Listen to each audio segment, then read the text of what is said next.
Hello everyone, good morning to all. Prerna coaching centre में आप सभी का हार्दिक स्वागत है। तो आज हम अपनी करंट अफेयर्स की क्लास स्टार्ट करते हैं। बड़ी कामयाबी पाने के लिए छोटे छोटे बदलाव करना बहुत जरूरी है। बड़ी कामयाबी पाने के लिए छोटे छोटे बदलाव करना बहुत जरूरी है। तो इन्हीं लाइनों के साथ आज हम अपनी करंट अफेयर्स की क्लास स्टार्ट करते हैं। तो आज का हमारा पहला क्वेश्चन है हाल ही में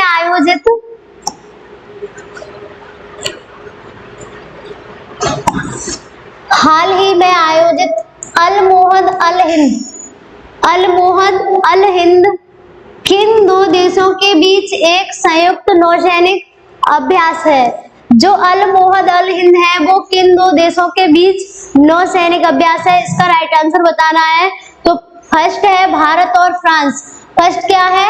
भारत और फ्रांस। सेकंड है भारत और ब्रिटेन, और थर्ड है भारत और ओमान, और फोर्थ है भारत और सऊदी अरब। तो इसका राइट आंसर क्या होगा? इसका राइट आंसर होगा भारत और सऊदी अरब। जो भारत और सऊदी अरब है उसके बीच अलमोहद अल हिंद नौसैनिक अभ्यास आयोजित हुआ है। किस किस के बीच? भारत और सऊदी अरब के बीच। किसके बीच? भारत और सऊदी अरब के बीच। जो भारत और फ्रांस है इसके बीच है शक्ति, गरुड़ और वरुण। ये तीन अभ्यास हैं। किस किस के बीच? भारत और फ्रांस के बीच। भारत और ब्रिटेन के बीच है कॉन्कर्ड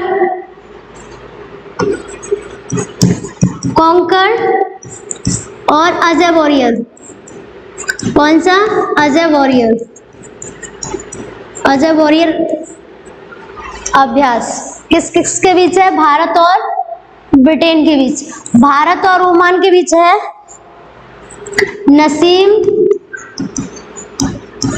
नसीम अल बहर।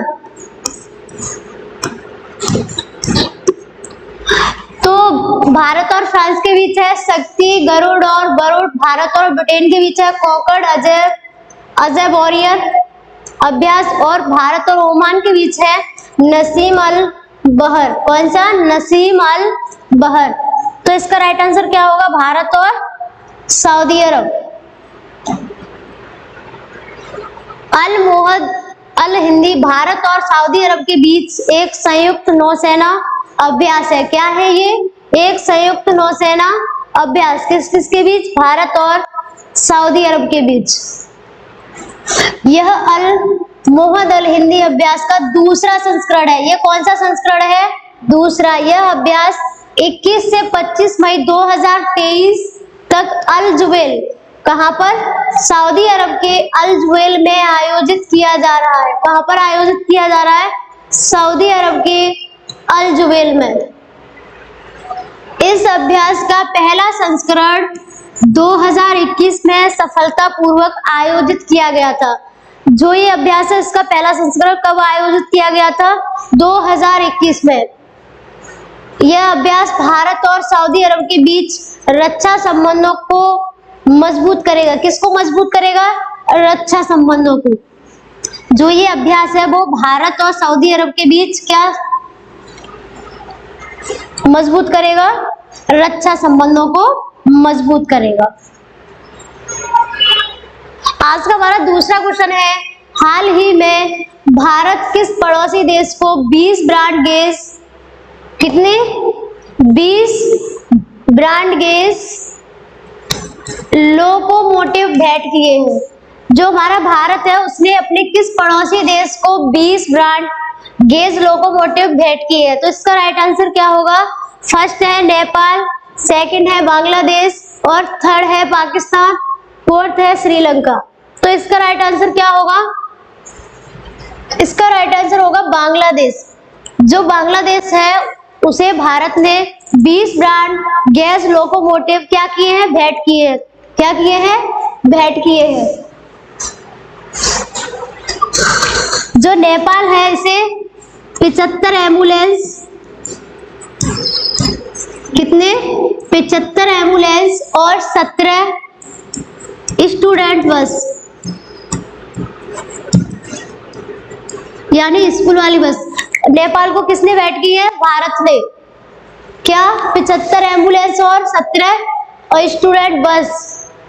जो श्रीलंका है इसे डार्नियर विमान, क्या? डार्नियर विमान।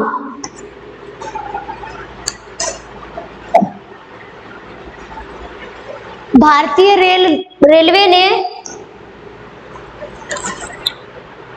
जो भारतीय रेलवे है उसने द्विपक्षीय संबंधों को मजबूत के प्रयासों के तहत बांग्लादेश को 20 ब्रॉड गेज लोकोमोटिव भेंट किए हैं। किसके लिए ये भेंट किए हैं? द्विपक्षीय संबंधों को मजबूत बनाने के लिए। किसको? द्विपक्षीय संबंधों को मजबूत बनाने के लिए भारत ने बांग्लादेश को क्या भेंट किया है? 20 ब्रॉड गेज लोकोमोटिव।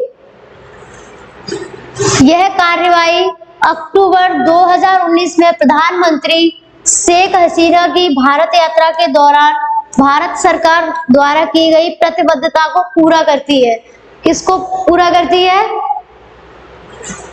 भारत यात्रा के दौरान, किसकी भारत यात्रा के दौरान? प्रधानमंत्री शेख हसीना, जो कहा कि प्रधानमंत्री है बांग्लादेश की, कहा कि बांग्लादेश की। 100 करोड़ रुपए से अधिक मूल्य के ये लोकोमोटिव बांग्लादेश के रेलवे नेटवर्क को बढ़ाने और यात्री और मालगाड़ियों के संचालन में, किसको? मालगाड़ियों के संचालन में सुधार करने में योगदान देंगे। किसमें सुधार करने के लिए योगदान देंगे? बांग्लादेश के रेलवे नेटवर्क, किसको? जो बांग्लादेश है उसके रेलवे नेटवर्क को बढ़ाने और यात्री और मालगाड़ियों के संचालन में सुधार करने में क्या करेंगे? योगदान देंगे। क्या करेंगे? ये योगदान देंगे। आज का हमारा तीसरा क्वेश्चन है, हाल ही में नई दिल्ली नवनिर्मित जनगणना भवन का उद्घाटन किसने किया है? हाल ही में नई दिल्ली में क्या नवनिर्मित जनगणना भवन का उद्घाटन किसने किया है? तो इसका राइट आंसर क्या होगा? फर्स्ट है Amit Shah, second Jaishankar, S Jaishankar, third Narendra Modi और फोर्थ है द्रौपदी मुर्मू। तो इसका राइट आंसर क्या होगा? इसका राइट आंसर होगा ऑप्शन नंबर 1 अमित शाह। जो अमित शाह हैं उन्होंने नई दिल्ली में नवनिर्मित जनगणना भवन की क्या की है? उद्घाटन किया है। क्या किया है? उद्घाटन। किसका? नवनिर्मित जनगणना भवन का। किसने किया है? गृह मंत्री अमित शाह जी ने। जो एस जयशंकर जी हैं वो है विदेश मंत्री। इन्होंने, कौन है ये? विदेश मंत्री। इन्होंने फिजी में, कहां पर? फिजी में सरदार वल्लभ भाई पटेल, जो एस जयशंकर जी है इन्होंने फिजी में सरदार वल्लभ भाई पटेल की प्रतिमा का क्या किया है? अनावरण किया है। किसने? एस जयशंकर जी ने अनावरण किया।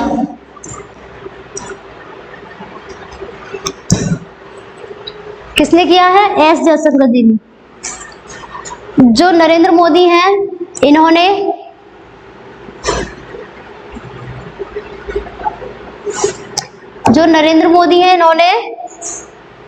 हिरोशिमा में, कहां पर? हिरोशिमा में। जो नरेंद्र मोदी है इन्होंने हिरोशिमा में महात्मा गांधी, किसकी प्रतिमा का? महात्मा गांधी जी की प्रतिमा का अनावरण किया है। महात्मा गांधी की प्रतिमा का अनावरण किसने किया है? प्रधानमंत्री नरेंद्र मोदी जी। जो द्रौपदी मुर्मू है इन्होंने जयपुर में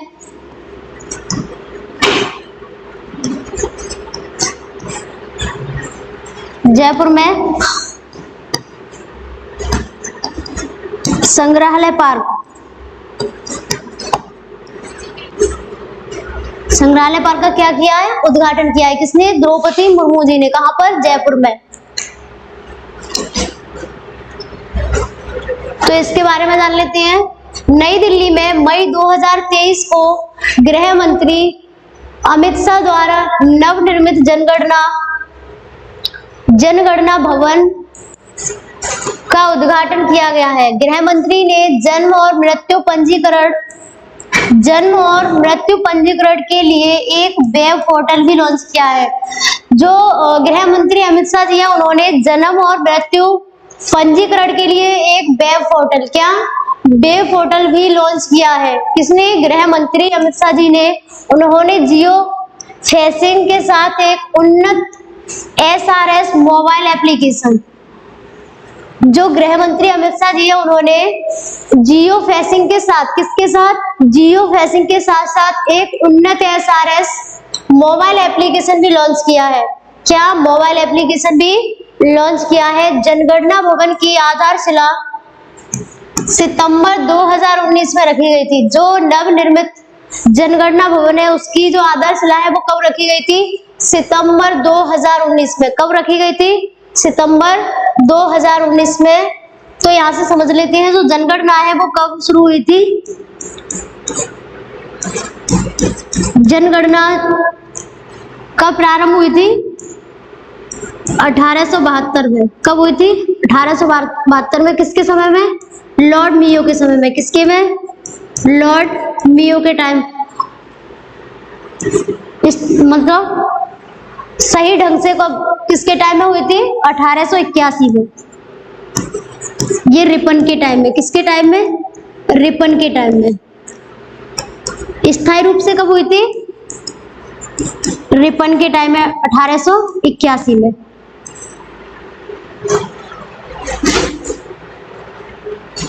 जो जनगणना है वो कब स्टार्ट हुई थी? 1872 में, लॉर्ड मियो के टाइम में। और जब जो स्थायी रूप से कब हुई थी? 1881 में, रिपन के टाइम में। किसके टाइम में? लॉर्ड रिपन के टाइम में।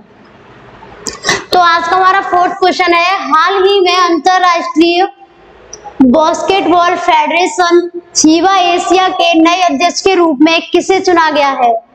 किसके रूप में? अंतरराष्ट्रीय बास्केटबॉल फेडरेशन यानी फीबा एशिया के नए अध्यक्ष के रूप में किसे चुना गया है? किसके रूप में? एशिया के नए अध्यक्ष के रूप में किसे चुना गया है? तो इसका राइट आंसर क्या होगा? फर्स्ट है पी कृष्णा भट्ट। क्या है? पी कृष्णा भट्ट। सेकंड है ज्ञानी इन्फेनिटो। थर्ड है डॉक्टर के गोविंद राज। फोर्थ है थॉमस बाक। तो इसका राइट आंसर क्या होगा? इसका राइट आंसर होगा ऑप्शन नंबर सी, डॉक्टर के गोविंद राज। क्या होगा? डॉक्टर के गोविंद राज। जो डॉक्टर के गोविंद राज है वो फीबा के क्या बने हैं? फीबा एशिया के नए अध्यक्ष के रूप में चुने गए हैं। कौन? डॉक्टर के गोविंद राज।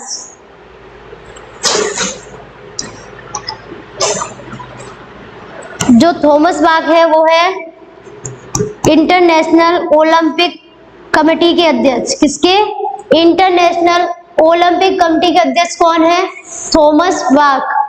जो पीटी उषा है वो है इंटरनेशनल ओलंपिक एसोसिएशन की अध्यक्ष। कौन है? पीटी उषा, जिन्हें किसके नाम से भी जाना जाता है? उड़न परी के नाम से भी जाना जाता है। जो आईसीसी के अध्यक्ष है वो है, आईसीसी के अध्यक्ष कौन है? Greg Barclay. ग्रेग बार्कले किसके हैं? आईसीसी के।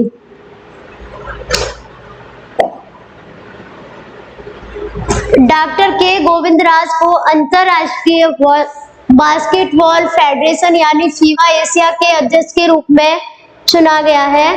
डॉक्टर के गोविंद राज बास्केटबॉल फेडरेशन ऑफ इंडिया के अध्यक्ष और कर्नाटक ओलंपिक एसोसिएशन के अध्यक्ष भी है। ये किसके? कर्नाटक ओलंपिक एसोसिएशन के भी अध्यक्ष है कौन? डॉक्टर के गोविंदराज।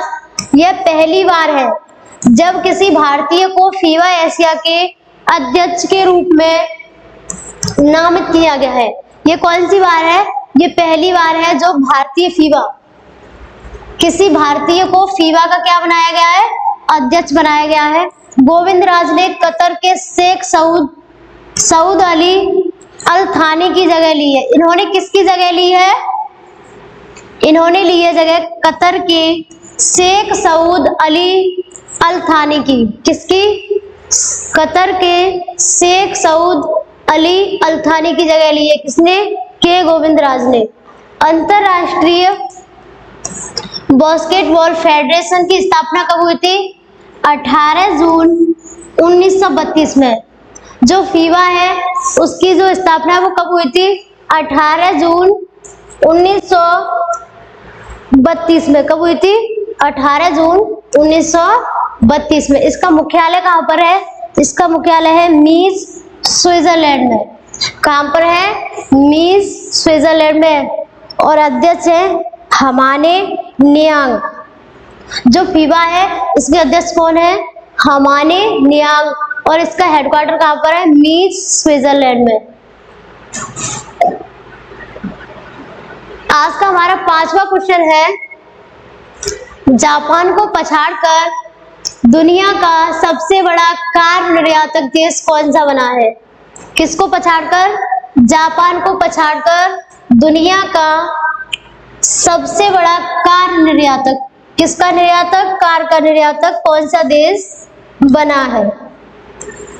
कार निर्यातक देश कौन सा बना है? तो इसका राइट आंसर क्या होगा? फर्स्ट है भारत, सेकंड है चीन और थर्ड है अमेरिका, फोर्थ है रूस। तो इसका राइट आंसर क्या होगा? इसका राइट आंसर होगा चीन। क्या होगा?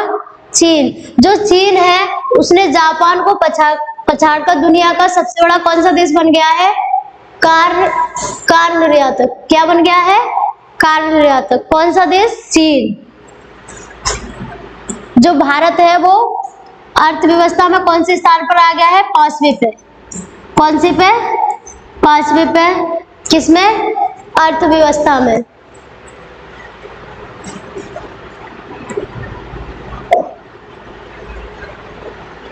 चीन ने वर्ष 2023 की पहली तिमाही में, चीन ने कब? 2023 में, 2023 की पहली तिमाही में 1.07 मिलियन वाहनों का निर्यात किया है। कितने? 1.07 वाहनों का क्या किया है? निर्यात किया है।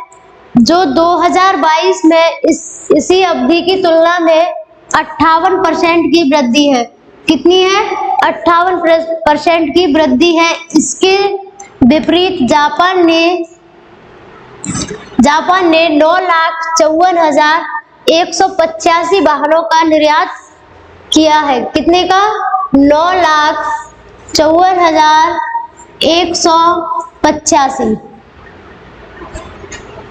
रिपोर्ट जारी करता जनरल एडमिनिस्ट्रेशन ऑफ कस्टम्स चीन। जो इसकी रिपोर्ट जारी करता है वो कौन है? जनरल एडमिनिस्ट्रेशन ऑफ कस्टम्स, जो कहां पर है? चीन में।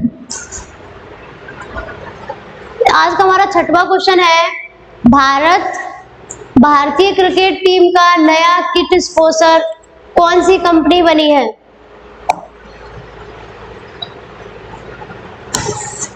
भारतीय क्रिकेट टीम, कौन सी टीम? भारतीय क्रिकेट टीम का नया किट स्पॉन्सर कौन सी कंपनी बनी है? किट स्पॉन्सर कौन सी कंपनी बनी है? तो इसका राइट आंसर क्या होगा? इसका राइट आंसर होगा वायुस। क्या होगा? वायुस। जो वायुस है वो भारतीय क्रिकेट टीम की क्या बनी है? नई किट स्पॉन्सर बनी है। क्या? वायुस।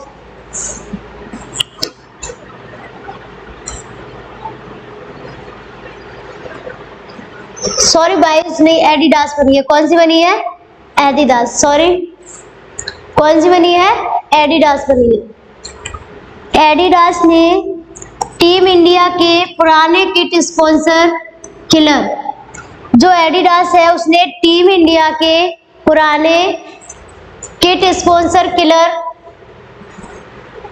को रिप्लेस किया है। इसने किसे रिप्लेस किया है? टीम इंडिया के पुराने किट स्पॉन्सर किलर को रिप्लेस किया है। किलर का बीसीसीआई संघ करार साल 2023 तक था। किलर से पहले भारतीय टीम का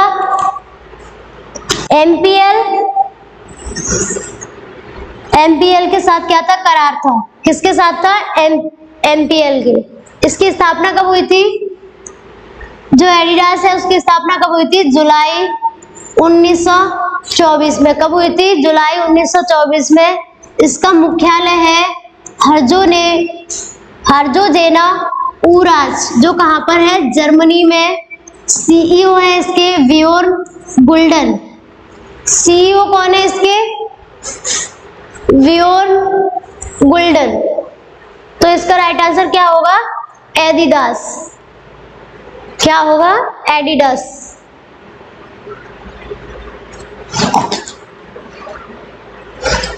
आज का हमारा 7वां क्वेश्चन है, हाल ही में त्रिपुरा पर्यटन के लिए ब्रांड एम्बेसडर किसे चुना गया है या किसे नियुक्त किया गया है? किसके लिए? त्रिपुरा पर्यटन के लिए ब्रांड एम्बेसडर किसे नियुक्त किया गया है? तो इसका राइट आंसर क्या होगा? इसका राइट आंसर होगा सौरभ गांगुली। जो सौरभ गांगुली जी हैं उन्हें हाल ही में त्रिपुरा पर्यटन के लिए ब्रांड एम्बेसडर के रूप में नियुक्त किया गया है। किसे? सौरभ गांगुली को। जो AR रहमान है वो है सिक्किम के। कहाँ के हैं? सिक्किम के। AR रहमान कहाँ के हैं? सिक्किम के। जो संजय दत्त है वो है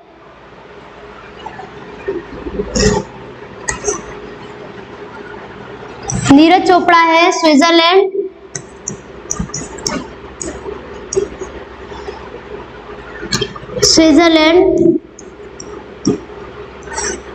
जो नीरज चोपड़ा है वो है स्विट्जरलैंड के फ्रेंडशिप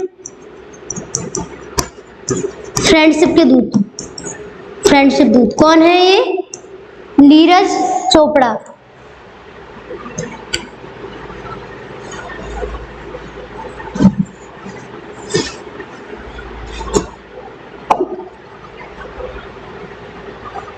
भारत के पूर्व क्रिकेट कप्तान और पूर्व बीसीसीआई प्रमुख सौरभ गांगुली को त्रिपुरा पर्यटन के लिए ब्रांड एम्बेसडर नियुक्त किया गया है। बीसीसीआई प्रमुख, ये किसके प्रमुख है? बीसीसीआई प्रमुख सौरभ गांगुली को त्रिपुरा पर्यटन के लिए ब्रांड एम्बेसडर नियुक्त किया गया है। ब्रांड एम्बेसडर के रूप में गांगुली के जुड़ाव से त्रिपुरा में अनछुए पर्यटन, कौन से? अनछुए पर्यटन स्थलों की ओर ध्यान आकर्षित होने की क्या है? उम्मीद है। जो अनछुए पर्यटन स्थल है उनकी ओर क्या है? ध्यान आकर्षित होने की उम्मीद है। तो यहाँ से त्रिपुरा के बारे में जान लेते हैं। जो हमारा त्रिपुरा है उसकी राजधानी क्या है? अगरतला। क्या है? अगरतला। मुख्यमंत्री है यहाँ के माणिक साहा। कौन है मुख्यमंत्री? माणिक साहा।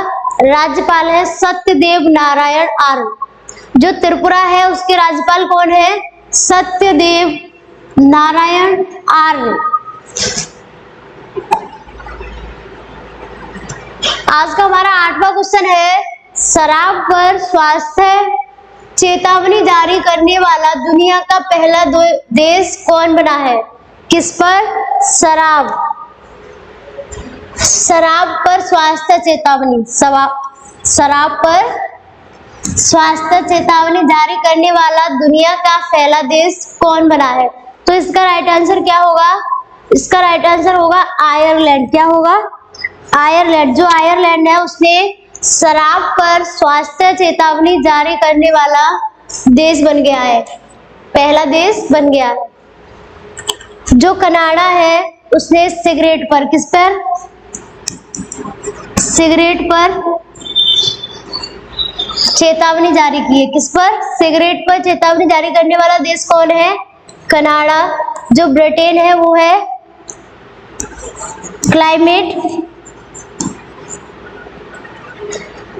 Climate emergency. जो ब्रिटेन है वो क्या है, इसमें क्लाइमेट इमरजेंसी।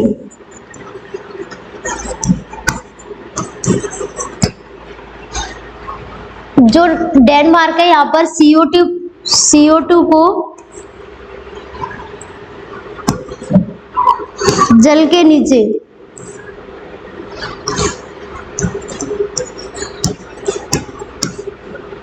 नीचे क्या किया जा रहा है, सेव।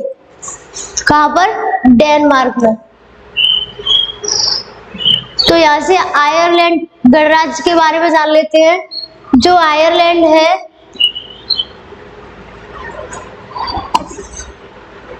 आयरलैंड गणराज्य एक पश्चिमी यूरोपीय देश है। जो आयरलैंड है वो कैसा है, पश्चिमी यूरोपीय देश है जो ग्रेट ब्रिटेन के साथ सीमा साझा करता है।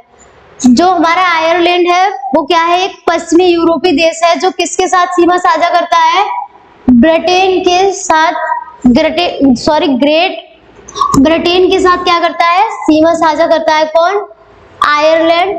शराब पर स्वास्थ्य चेतावनी लगाने वाला आयरलैंड दुनिया का पहला देश है। कौन सा, पहला देश बन गया है। आयरलैंड मादक पेय पदार्थों के लिए अनिवार्य स्वास्थ्य लेबलिंग शुरू करेगा। क्या शुरू करेगा, स्वास्थ्य लेबलिंग। क्या, स्वास्थ्य लेबलिंग शुरू करेगा, जिसमें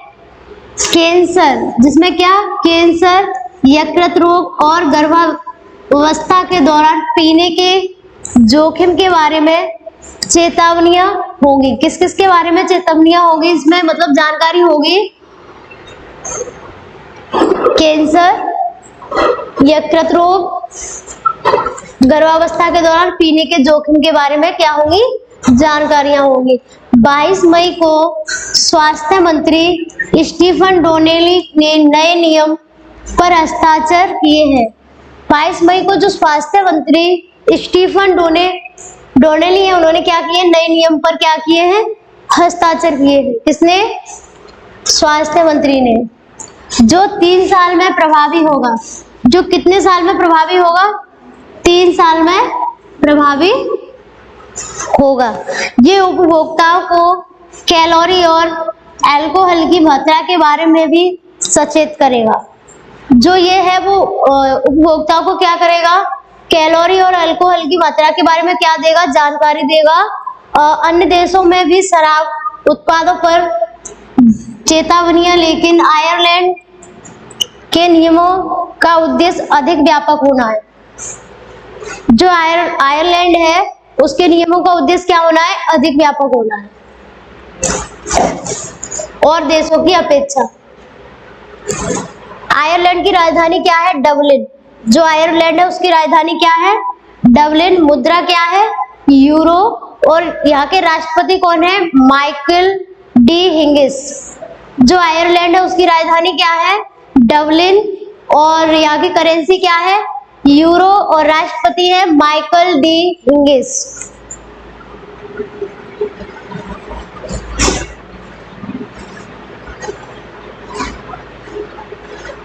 तो आज का हमारा 9वां क्वेश्चन है, हाल ही में देश का सबसे बड़ा हाई कोर्ट किस राज्य में बनाया जा रहा है। देश का सबसे बड़ा हाई कोर्ट किस राज्य में बनाया जा रहा है। तो इसका राइट आंसर होगा झारखंड। क्या होगा, झारखंड। जो झारखंड है उसमें देश का सबसे बड़ा हाई कोर्ट बनाया जा रहा है। किसमें, झारखंड में। जो मध्य प्रदेश है यहाँ पर खांडवा। क्या, खांडवा। नर्मदा नदी के किनारे, कहां से, नर्मदा नदी से फ्लोटिंग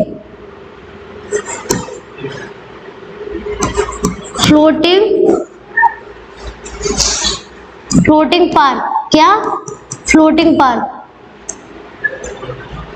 कर्नाटक में खिलौना।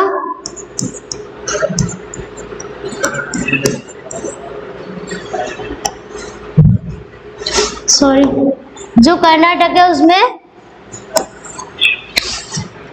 खिलौना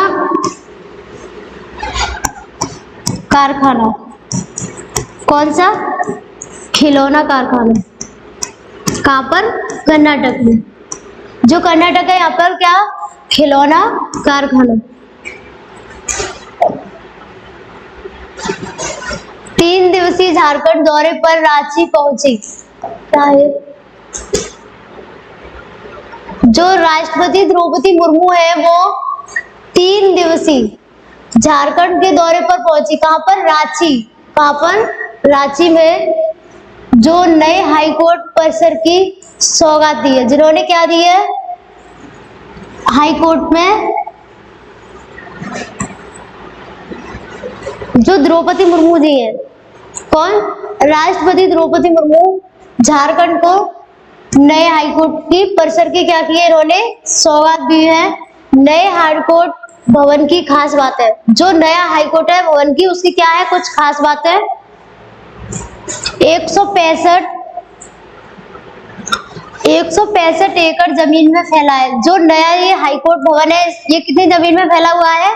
165 एकड़ जमीन में फैला है।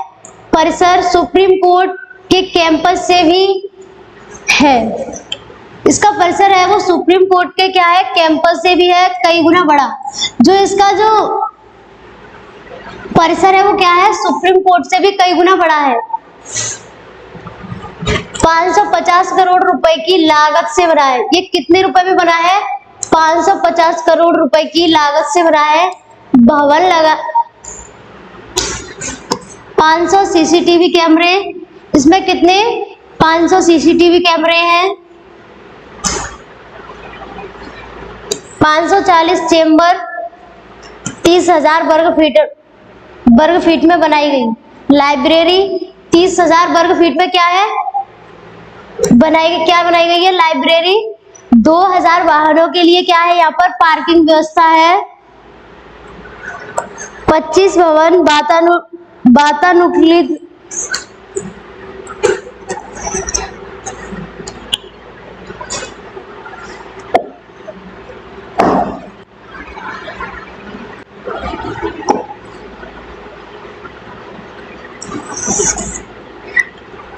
भव्य वातानुकूलित। आज का हमारा 10वां क्वेश्चन है, भारतीय रिजर्व बैंक द्वारा कितने रुपए के नोट को चलन से बाहर करने की घोषणा की गई है?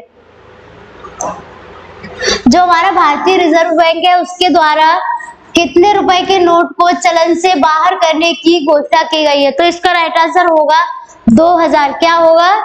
2000। जो 2000 का नोट है उसे भारतीय रिजर्व बैंक द्वारा चलन से क्या कर दिया गया है? बाहर कर दिया गया है। किसके द्वारा? भारतीय रिजर्व बैंक के द्वारा।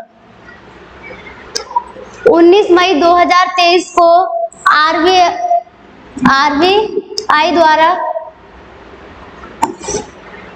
19 मई 2023 को आरबीआई द्वारा घोषणा की गई 2000 के नोट चलन से वापस लिए जाएंगे सभी बैंकों में 30 सितंबर। कब तक? 30 सितंबर 2023 तक 2000 के नोट बदले जाएंगे। जो 2000 का नोट है वो कब तक बदला जाएगा? 30 सितंबर 2023 तक। कब तक? 30 सितंबर 2023 तक। एक बार में कितने नोट बदले जाएंगे? 20,000। कितने? 20,000। रिजर्व बैंक के बारे में जान लेते हैं यहाँ से। इसकी स्थापना कब हुई थी? 1 अप्रैल 1935 में। जो आरबीआई है इसकी स्थापना कब हुई थी? 1 अप्रैल 1935 में। इसका मुख्यालय कहाँ पर है? मुंबई। इसके गवर्नर है शक्तिकांत दास। कौन है? शक्तिकांत दास। आई होप यहाँ तक आप लोगों को समझ आ गया होगा। जो आरबीआई है इसकी स्थापना कब हुई थी? 1 अप्रैल 1935 में। इसका हेडक्वार्टर है मुंबई में और इसके जो गवर्नर हैं वो है शक्तिकांत दास।